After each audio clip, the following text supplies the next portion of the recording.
Bem-vindo ao podcast Estrangeiros e Peregrinos. A mensagem de hoje será apresentada por Dennis Allen.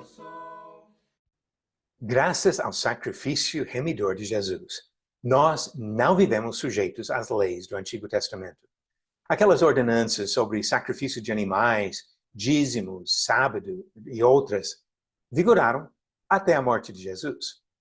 Algumas pessoas, depois de aprender sobre essa mudança de alianças, até desprezam o Antigo Testamento, como se fosse uma parte ultrapassada e inútil da Bíblia.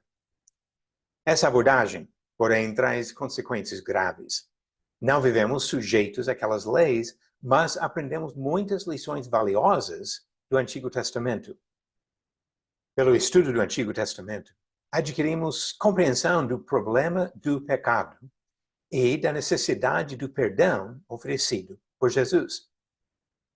Quando voltamos para o início da história, até olhando para o pecado de Adão e Eva, percebemos que antes de Adão e Eva pecarem, Deus já tinha preparado seu plano de redenção e tinha toda a intenção de mandar Jesus para se oferecer no lugar dos pecadores. Paulo fala sobre isso em Efésios, capítulo 1, versículos 3 e 4, e capítulo 3, versículo 11. Agora, isso levanta uma pergunta. Deus não poderia ter erigido a cruz no Éden, feito o sacrifício de Jesus na hora e já resolvido o problema? Por que então Deus esperou milhares de anos e exigia sacrifício de milhões de animais antes de enviar o sacrifício eficaz do seu próprio filho? Deus nunca viu o sangue de animais como sacrifício suficiente pelo pecado humano. Hebreus 10, versículo 4 ensina isso. Que benefício podemos achar em toda essa história de ofertas pelas transgressões cometidas?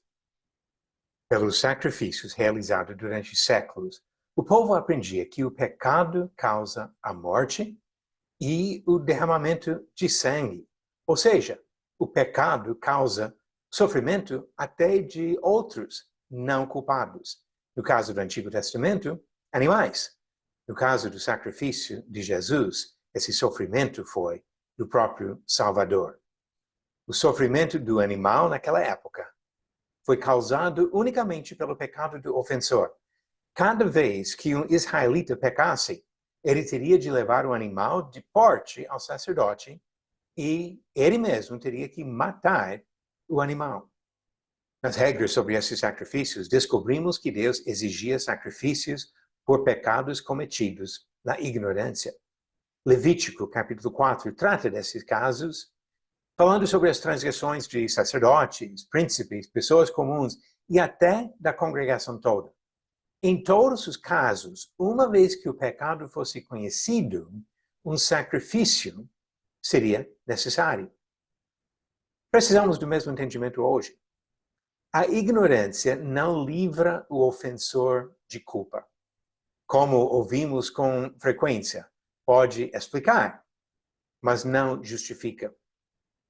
Paulo até falou sobre tempos da ignorância, em Atos capítulo 17, mas quando ele falou sobre isso, ele não estava falando sobre algum momento na minha vida de falta de entendimento.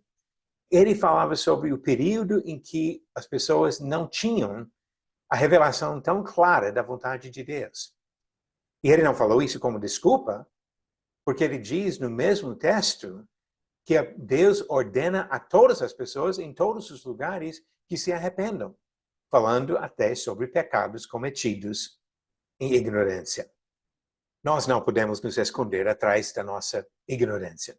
Mesmo os pecados cometidos por ignorância exigem o arrependimento para receber o perdão de Deus. E assim todos que procuram agradar ao Senhor e viver em comunhão com Ele, vão procurar identificar seus pecados para se arrependerem e buscar o perdão oferecido por Jesus Cristo. Obrigado por nos acompanhar nessa jornada pelas Escrituras. Volte amanhã para ouvir mais uma mensagem do podcast Estrangeiros e Peregrinos.